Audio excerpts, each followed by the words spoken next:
On to the second film in this Karloff Maniacal Mayhem set, which is Black Friday from 1940. We see in this one that Boris Karloff plays Dr. Ernest Sovak, a kind of physician who's been doing some kind of experiments on animals, and he is given the opportunity to help one of his friends. This is George, an English professor whom happens to be run over by a criminal fleeing the rest of his gang who are trying to kill him for some reason. Red is that character's name. We'll find out more about him as the movie goes on.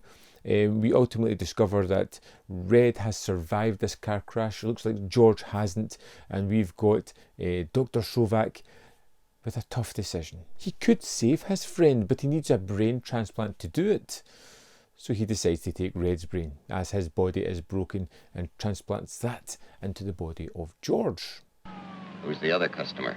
The man you ran down. He's dying.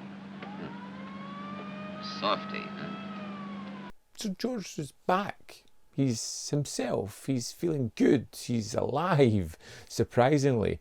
And Dr. Sovak is curious about some things. This was an experiment he shouldn't have done. He didn't tell anyone about it. It's a kind of secret, and if he gets caught, he'll be in trouble.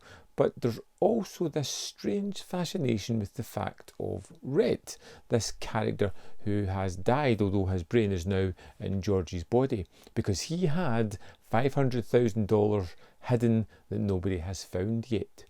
And yeah, Dr. Sovak discovers that he can draw out Red's personality in a kind of trance as we have these two people sharing the body of George and Red sharing the same body, and Dr. Sovak looking for this money. What I liked about this one is, apart from the convoluted plot a little bit, was that Boris Karloff starts off as a man who's trying to do some real good, who's trying to deal with some science, and then ultimately becomes fascinated with the cash. Now, the money is a means to an end, so he can open a laboratory and continue his studies.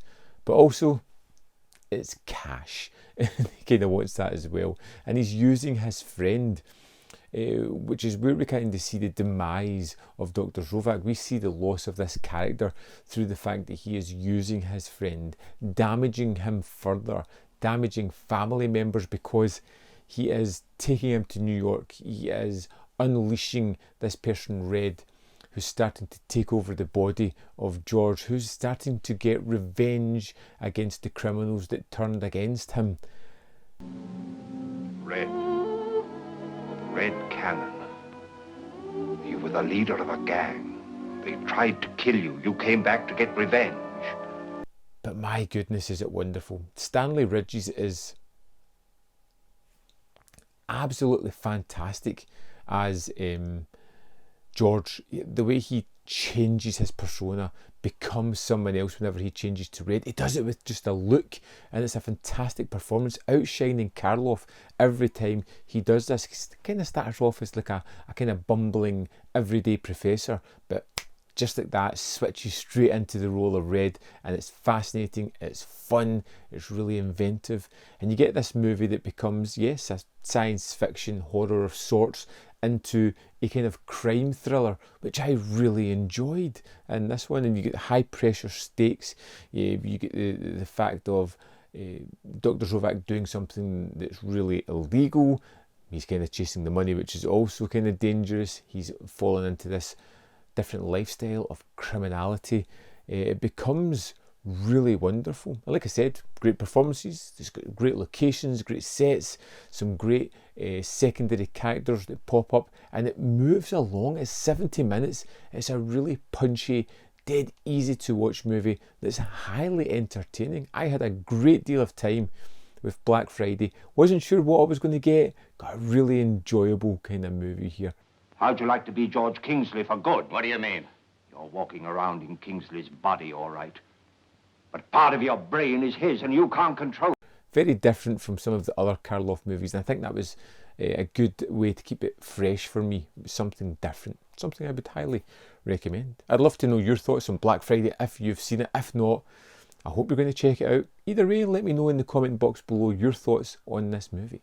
As always, there's more content up here. You can see more of my stuff. Don't forget to hit the video with a like, because it helps somehow. And in the description box below, there are links to the Patreon, the membership programme, and manvfilm.com. All ways in which you can support this channel and myself. Thanks for watching, and I'll see you next time on Man v Film.